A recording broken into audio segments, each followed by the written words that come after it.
اب وہ قیامت صغریٰ، کلا اذا بلغت التراقی، جب جان آ کر ان ہنسلیوں کے اندر پھنس جائے گی. جب نزع کا عالم ہوتا ہے تو آخری وقت میں گھنگرو سا بولتا ہے یہ حلق کے اندر آ کر، معلوم ہوتا ہے کہ پورے جسم سے جان سب کی جا چکی، اب یہاں آ گئی ہے.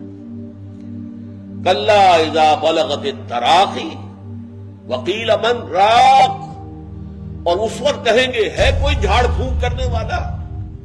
علاج تو ہم نے کرا لیے تھے، معالجوں نے جواب دے دیا تھا، ہم نے ڈاکٹری علاج کرا لیا، ہم نے حکیمی علاج کرا لیا، ہم نے ٹونے ٹوٹکے سب کروا لیا، کوئی ہے جھاڑ پھونک کرنے والا، کوئی ہے جو بچائے؟ یہ جا رہا ہے ہمارا عزیز.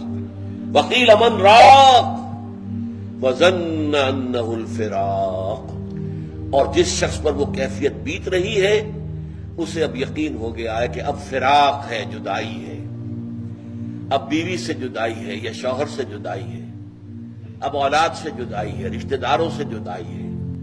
وہ گھر جو بنایا تھا بڑے شوق سے اب اس سے نکلنا ہے، وہ ساز و سامان جو اکٹھا کیا تھا بڑے شوق کے ساتھ اب اس سب کو چھوڑ کر جانا. وَظَنَّ أَنَّهُ الْفِرَاقُ وَالْتَفَّتِ السَّاقُ بِالسَّاقِ، اور پنڈلی پنڈلی سے لپٹ جائے گی.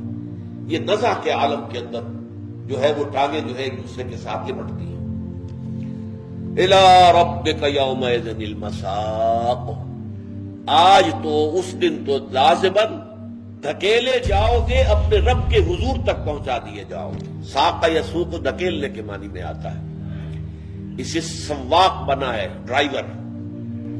وسیق الذین کفروا الی جہنم زمرا، ہانک کر لے جائیں گے یہ کافر جہنم کی طرف، گروہ در گروہ.